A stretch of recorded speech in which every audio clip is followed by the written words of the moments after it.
पहले निफ्टी के numbers, Britannia से शुरू करें। हाँ, ब्रिटानिया के वॉल्यूम्स में पिकअप देखने को मिला है। पिकअप मतलब उम्मीद से बेहतर नंबर्स है या फिर उम्मीद के मुताबिक नंबर्स है, क्योंकि कई सारी चीज़ें हैं जहां पर लार्जली कंजम्पशन थीम थोड़ी सी बिखरती हुई दिखाई दे रही है इस पर्टिकुलर क्वार्टर में।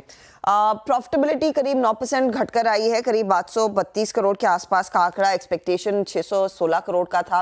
रेवेन्यू में 5% का इजाफा जरूर देखने को मिला है, 4667 करोड़ के करीब है ये। यहाँ पर एबिटा आप देखेंगे तो 10% घटकर आया है, 783 करोड़, एक्सपेक्टेशन थी 890 करोड़ की, और साथ ही साथ मार्जिन 16.8% पर है। वॉल्यूम ग्रोथ 8% पर 8 to 9% का अनुमान था। कंपनी ने ऑफ कोर्स कहा है कि देखिए डिमांड जो है एफएमसीजी कैटेगरीज में, ज़्यादातर कैटेगरीज में थोड़ी सी फीकी है, धीमी है, उसका एक इम्पैक्ट इस पर्टिकुलर क्वार्टर में है, और साथ ही साथ इन्फ्लेशन का भी इम्पैक्ट, क्योंकि इनके लिए जो की रॉ मटेरियल है, चाहे वो पाम तेल हो या फिर आपका गेहूं हो या फिर कोको हो, उन सब में इजाफा देखने को मिला, तो उसका भी एक रिफ्लेक्शन इन नंबर्स में है। हाँ, है तो मिले जुले। वाकई वॉल्यूम तो पहुंचा दिया 8% पे, पर मार्जिन्स की एवज में अब जब मैनेजमेंट कमेंट्री आएगी तो इंपॉर्टेंट होगा। हो सकता है डाउन ट्रेडिंग हो। डाउन ट्रेडिंग मतलब प्रीमियम से अपन लोग थोड़ा सस्ते बिस्किट बता रहे हैं मूड माहौल के चलते, तो वॉल्यूम्स इंटैक्ट रहे, मार्जिन्स गिर गए। या हो सकता है पास ऑन ना करा हो एक्सेसेस को, एनवायरमेंट चैलेंजिंग था। ये ट्रेड ऑफ कैसे बैठा समीकरण, ये ब्रिटानिया से समझना पड़ेगा। लेकिन एटलीस्ट किसी ने वॉल्यूम सेगमेंट पे डिलीवर करके तो दिया, जब इसके सारे पियर्स डिसअपॉइंट कर रहे हैं। ब्रोकरेजेस का रुझान जो है आपकी स्क्रीन पर है, नंबर्स एक्चुअली समझ में नहीं आ रहा। कल पेन था स्टॉक में ऑलरेडी नंबर्स से पहले। पोजिशनिंग है कैसी ये समझ लेते हैं, शिल्पा जी के पास चलते हैं। शिल्पा जी जरा ब्रिटानिया खोलो ना आप। ब्रोकरेजेस तो इनलाइन टाइप नंबर्स मान के चल रही हैं, उनके कॉल्स भी मौजूदा भाव के इर्द गिर्द हैं, वो फंडामेंटल आइडिया हो गया। टेक्निकली कैसा पोजिशन ब्रिटानिया? जी बिल्कुल आशीष जी, ब्रिटानिया अगर देखेंगे तो कल जिस तरह से गिरावट आया है मुझे लगता है, लेकिन यहाँ पे सपोर्ट बेस काफी स्ट्रांग है। अगर आप देखेंगे तो 5400 में पुट राइटर्स काफी स्ट्रांग है, और अगर ये होल्ड करता है ये 5400 जोन्स को, मुझे लगता है आपको बहुत क्विक मूव टूवर्ड्स आपको वापस 5700 तक आ सकता है। तो यहाँ पे ओपनिंग में थोड़ा इंपॉर्टेंट रहेगा देखने के लिए, अगर ये 5400 सस्टेन करता है कि नहीं। अगर नहीं करता है फिर यहाँ पे और थोड़ा 200 पॉइंट का डाउन साइड आ सकता है। तो उस टाइम पे उस बेसिस पे उस गिरावट में आप बाय करेंगे तो बेटर रहेगा। अभी के लिए मुझे लगता है कि थोड़ा ओपनिंग पे वेट कीजिए, 5400 सस्टेन करता है तो it's a very good buy. Watch out करेंगे भाई, क्रूशियल लेवल सस्टेन करता है then it's a very good buy. नजर रखिए इस काउंटर पे। अगला है हिंडाल्को। मानस चार्ट्स आप खोलो।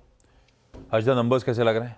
हिंडाल्को के केस में प्रॉफिटेबिलिटी में एक अच्छा जंप देखने को मिला, 1891 करोड़ पर। एक्सपेक्टेशन ऑफ कोर्स 1250 करोड़ की थी, लेकिन यहाँ पर एक अदर इनकम का फैक्टर, उन्होंने दरअसल महाराष्ट्र में कुछ जमीन बेची थी, वो भी आप गिनेंगे मुनाफे में।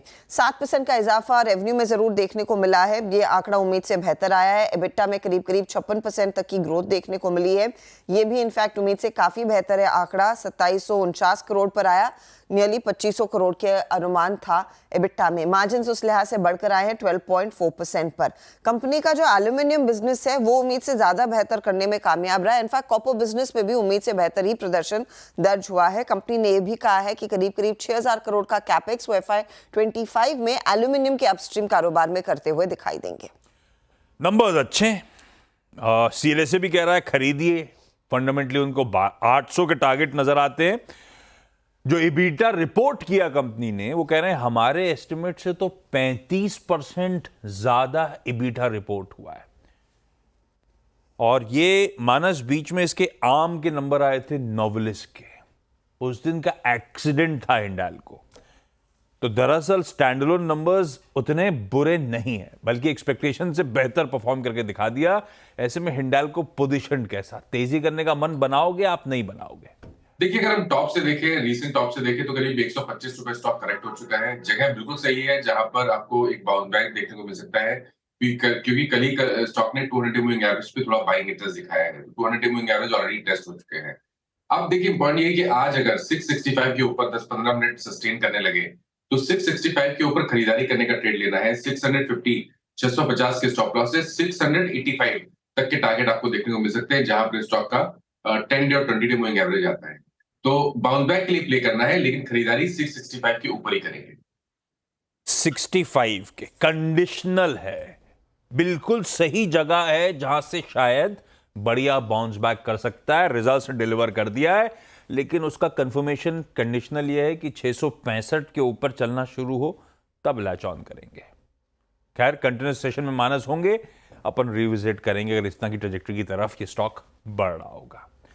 तीसरा निफ्टी का नंबर, आज किसी रिजल्ट निफ्टी 50 का रिजल्ट कोई नहीं आना, 3 लेकिन निफ्टी 50 के रिजल्ट पर रिएक्ट करना है। तीसरा है ओएनजीसी। भाई साहब चार्ट्स आपकी बारी, खोल के रखो आप। हर्षदा नंबर्स कैसे? ये भी उम्मीद से बेहतर है। यहाँ पर करीब करीब 11,984 करोड़ का प्रॉफिट आया है, 34% का इजाफा देखने को मिला है। 8,825 करोड़ की एक्सपेक्टेशन थी। रेवेन्यू ऑफ कोर्स फ्लैट है, 4% घटा है, 33,881 करोड़। ये हालांकि उम्मीद से बेहतर है। एबिटा फ्लैट है, 17,025 करोड़, 17,200 करोड़ का अनुमान था। मार्जिन आए हैं 50% के आसपास, 51% के ऊपर के मार्जिन का अनुमान था।